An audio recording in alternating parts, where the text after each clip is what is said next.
Es muy común en el mundo del cristianismo, y a mí me ha pasado mucho escuchar hermanos en la fe que preguntan cómo testificarle a un inconverso. Muchos se encuentran en esa situación donde están casados en yugos desiguales, quiere decir que uno cree en el evangelio, el otro no. Otros tienen familiares y personas sumamente importantes que aún no conocen a Jesucristo, y esto genera en el cristianismo, en hermanos en la fe, una preocupación y un deseo de querer presentarle el evangelio, porque sabemos que por medio de Jesucristo nosotros tenemos acceso al Padre, y gracias a su acción salvífica somos trasladados de las tinieblas a la luz. Es por esta razón que mi estudio del día de hoy se va a titular Mi santidad, un anzuelo para el inconverso. Mi santidad, un anzuelo para el inconverso. Por ende, vamos a hablar en primer lugar de la santidad y seguidamente de cómo esta santidad ejerce un poder espiritual en nuestro entorno. Llámese entorno personas no creyentes. Vamos a comenzar leyendo 2 de Corintios 6, del 14 al 18. No estéis unidos en yugo desigual con los incrédulos, pues ¿qué asociación tiene la justicia y la iniquidad? ¿O qué comunión la luz con las tinieblas? ¿O qué armonía tiene Cristo con Belial? ¿O qué tiene en común un creyente con un incrédulo? ¿O qué acuerdo tiene el templo de Dios con los ídolos? Porque nosotros somos el templo del Dios vivo, como Dios dijo: habitaré en ellos y andaré entre ellos, y seré su Dios, y ellos serán mi pueblo. Por tanto, salid de en medio de ellos y apartaos, dice el Señor, y no toquéis lo inmundo, y yo os recibiré. Y yo seré para vosotros padre, y vosotros seréis para mí hijos e hijas, dice el Señor Todopoderoso. Luego que leímos estos versículos, vamos a introducir lupa en algunas partes de ellos para extraer este aprendizaje. Y lo primero que podemos encontrar es una prohibición: no estéis unidos en yugo desigual con los incrédulos. Para dar un poco de contexto con relación a este tema. En el Antiguo Testamento, cuando nosotros encontramos un libro sumamente difícil de comprender de la Escritura, que es el Levítico, en el Levítico nosotros encontramos muchos antitipos, quiere decir señales que apuntan a algo que va a suceder en el futuro. Y Dios empleaba metáforas para enseñarnos a nosotros en el futuro, o sea, nuestro presente, y al mismo pueblo de Israel. Voy a colocar como ejemplo Levítico 19:19. Dice así: mis estatutos guardaréis. No ayuntarás dos clases distintas de tu ganado. No sembrarás tu campo con dos clases de semillas, ni te pondrás un vestido con mezcla de dos clases de material. El Señor estaba buscando de identificar a su pueblo, el pueblo de Israel. Por tal motivo, ellos no podían hacer una serie de cosas que para pueblos adyacentes era sumamente normal. En estas metáforas, Dios estaba enseñando al pueblo de Israel la necesidad de separar cosas que no son similares. En el presente, el creyente le pertenece a Jesucristo. Habita en la luz, recibe la justicia del Señor. Por tal motivo no habita en el mismo reino que el inconverso. No tienen los mismos valores ni los mismos intereses. El Señor en su oración de Juan 17 nos repitió en varias oportunidades: no somos del mundo.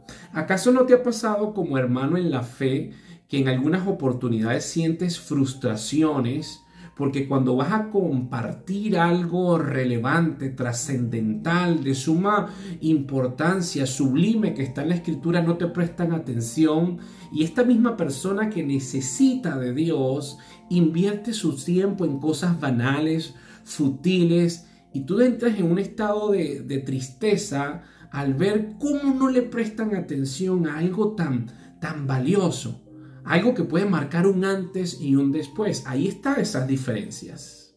Y al mismo tiempo encontramos en el pasaje inicial de 2 Corintios 6 el amor de Dios, el corazón de Dios y el deseo de tener comunión con nosotros, porque nosotros somos el templo vivo de Él. Dice en el versículo 16, somos el templo de Dios, del Dios vivo. 2 Corintios 6, 16. Mira el corazón de Dios: habitaré en ellos, andaré entre ellos, seré tu Dios y ellos serán mi pueblo. Es importante comprender lo siguiente, mis queridos hermanos. Siempre el Señor ha querido tener comunión con su creación, que le dio el privilegio de formar parte de su familia. En el huerto del Edén, ahí estaba el Señor. En el tabernáculo, luego el templo, luego en la persona de Cristo. Y finalmente, a través del Espíritu Santo, Dios quiere tener una comunión con nosotros. Y es a través de la santidad que nosotros podemos tener esa relación con Él. Dicho esto, leemos nuevamente 2 Corintios 6, 17. Dice: por tanto, salid de ellos y apartaos, dice el Señor. Anota por ahí la palabra apartaos.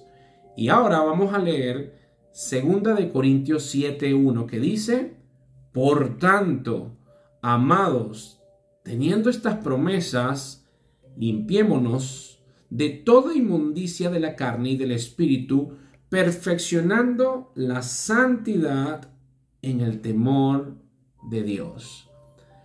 ¿Notaste que 2 veces dice por tanto?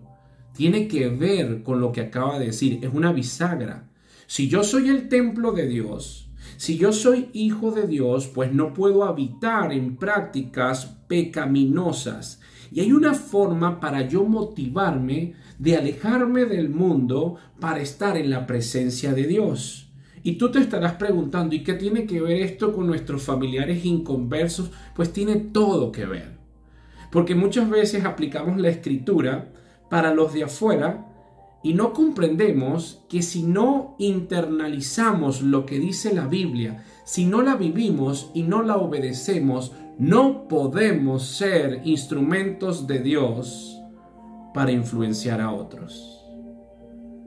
Las promesas que se encuentran en la Escritura, que por cierto son más de 8,000 promesas, son una motivación que tienen que estar en nuestra mente. Yo debo de alejarme del mundo porque yo tengo que poner las cosas en el cielo. La Biblia dice que Dios estará con nosotros, que yo seré su hijo, que Él es mi Padre, que Él me bendice, que Él me protege, que Él me provee, que Él me guía, que Él me sustenta, que Él me advierte. Pero hay cosas que yo debo hacer. Te dije que anotaras la palabra apartaos. Aquí dice apartaos y en 2 Corintios 7:1 dice limpiémonos. Apártate y límpiate para que crezcas en santidad, porque la santidad es una acción concreta que evidencia tu temor a Dios. ¿No es cierto que tienes temor a Dios porque te memorizas la Biblia? Nosotros experimentamos el temor a Dios, que es el principio de la sabiduría, cuando estamos conscientes que en todo momento, en cada instante, Él nos observa. Por ende, yo cada día tengo que alejarme de las cosas del mundo para entrar en su presencia, apartarme de las cosas del mundo y limpiarme. Es algo que me toca a mí hacer. Es mi responsabilidad. No lo puede hacer otra persona por ti. Yo debo exponerme a los medios de gracia. ¿Cuáles son? La lectura bíblica, el discipulado, la comunión entre mis hermanos para recibir edificación, exhortación, consolación, consejería, etc. En la Escritura, en toda la Biblia, vamos a conseguir indicativos, cosas que Dios hizo por mí y que solamente Él puede hacer por mí. Por ejemplo, la muerte de Cristo. Yo no podía salvarme por medio de mi propia acción. No hay nada que yo pueda hacer para entrar al cielo. Por gracia sois salvos. Cristo hizo algo por mí. Esto es un indicativo. Solamente Él lo podía hacer. Y al mismo tiempo, en la Biblia conseguimos imperativos. Cosas que yo debo hacer. La santidad es algo que yo debo hacer. Debo apartarme del mundo. Debo de limpiarme por medio de la oración. Señor, hoy dediqué tiempo en cosas que no debía hacer. Hoy observé cosas que no debía ver. Hoy dije cosas que no debía decir. Perdóname, límpiame por medio de tu palabra. Tu palabra es verdad, déjame orar, déjame entrar en ese proceso de esterilización del espíritu y el alma. Primero, yo debo comprender la importancia de la santidad para luego ejercerla de manera influyente en mi entorno. Si te fijas, los primeros 10 minutos de este estudio lo estamos hablando con relación a ti mismo. Lo que tú tienes que hacer. Tú tienes que apartarte, tú tienes que utilizar los medios de gracia, tú tienes que limpiarte para que estés en santidad. Y la palabra santidad no quiere decir que eres bueno o que eres un santo que ha pasado por un proceso de beatificación. Quiere decir que estás apartado, te separaste, no sigues las corrientes del mundo, no tienes la intención ni la atención puesta en los placeres del mundo, sino en las cosas de arriba. Ahora vamos a hablar de por qué es tan importante esto para tú poder testificarle a ese familiar, a ese esposo, a ese amigo que aún no cree en Cristo y que tú no sabes cómo hacerlo. Para ello es sumamente importante realizar una aclaratoria de nuestro versículo inicial, para no caer en confusiones. Segunda de Corintios 6:14 dice, no estéis unidos en yugo desigual con los incrédulos. Es importante aclarar, insisto, Pablo no está diciendo que no compartamos con los incrédulos. De esta forma, ¿cómo se va a evangelizar? Hay hermanos en la fe sinceros que están sinceramente equivocados, que prefieren no compartir con incrédulos porque dicen que es un yugo desigual. No es cierto. Y lo vamos a responder con la Biblia. Nosotros somos la sal. ¿Cómo evitamos la descomposición si no intervenimos en escenarios de inconversos? Muchos de nosotros estamos obligados por nuestros trabajos a compartir con inconversos. En nuestra propia casa seguramente hay inconversos, familiares. Insisto, Pablo no está diciendo que no compartamos con ellos, porque el mismo Pablo lo aclara en 1 de Corintios 5, del 9 al 11. La escritura es clara. Lo que hay que tener es iluminación para entender su revelación y poder balancearla. 1 de Corintios 5, 9, 11 dice Pablo, en mi carta os escribí que no anduvierais en compañía de personas inmorales. No me refería a la gente inmoral de este mundo, o a los avaros y estafadores, o a los idólatras, porque entonces tendrías que salir del mundo. Y es obvio. Si tú estás buscando personas todas perfectas y santas, pues tú te estás adelantando el milenio. Eso no existe. Aquí Pablo lo deja claro. Y en el versículo 11 dice, sino que en efecto os escribí que no anduvierais en compañía de ninguno que, llamándose hermano, ay caray, llamándose hermano, es una persona inmoral o avaro o idólatra o difamador o borracho o estafador. Con ese ni siquiera andéis. ni siquiera comáis, perdón.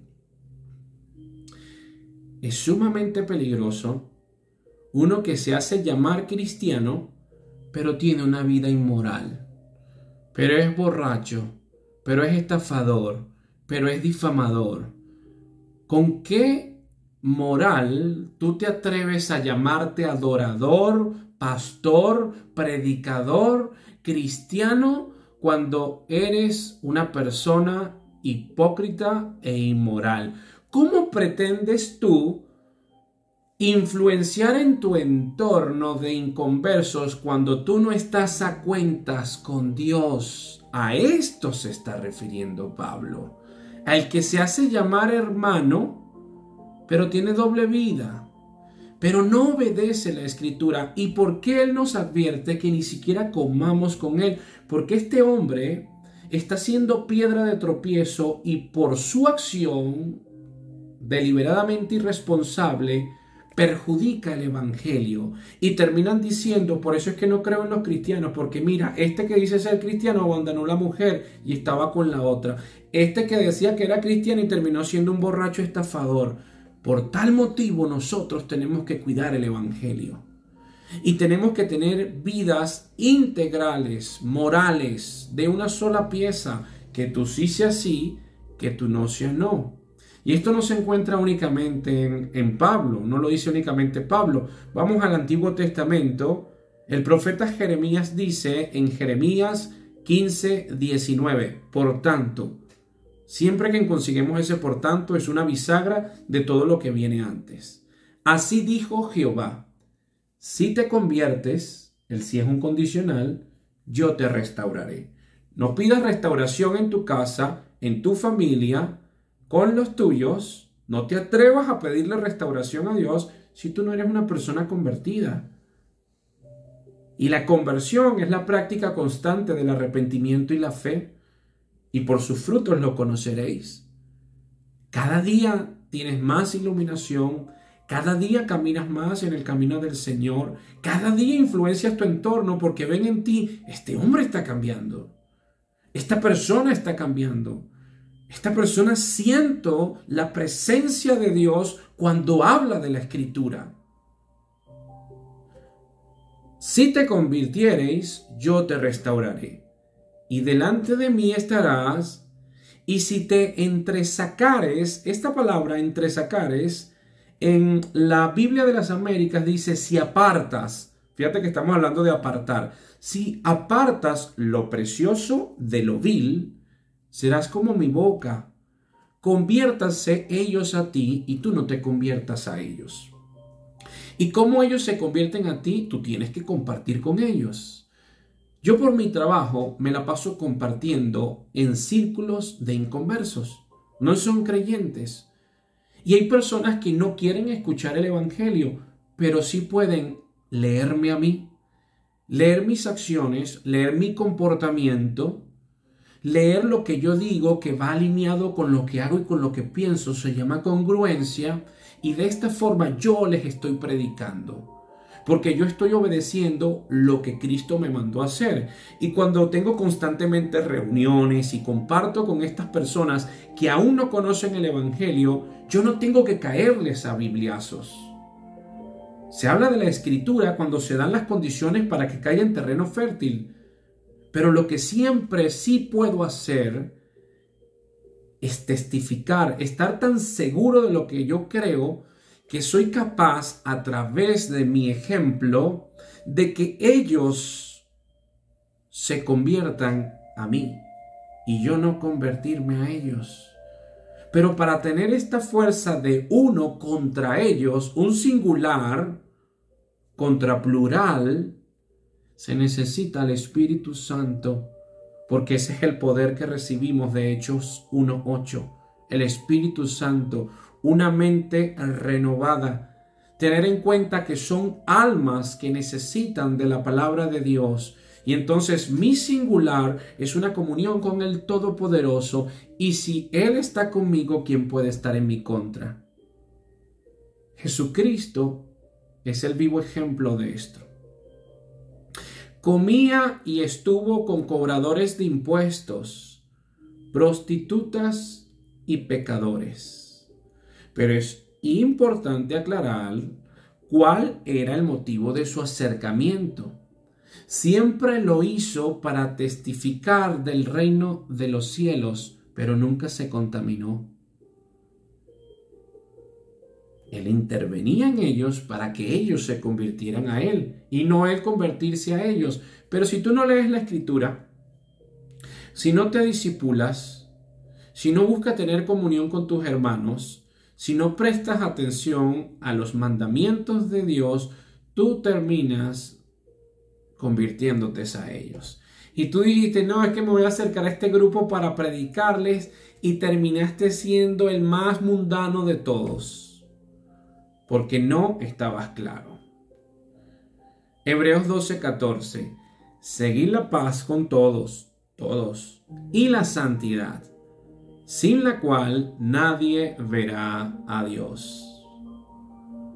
Porque escrito está, sed santos, porque yo soy santo, dice 1 de Pedro 1:16. Finalmente, yo quiero que mi hermano se convierta. Yo quiero que mi hermana conozca el Evangelio. Yo quiero que mi esposo o mi esposa pueda convertirse, llegar a la presencia de Dios, pero yo no estoy dispuesto a pagar el precio. ¡Qué sinvergüenzura!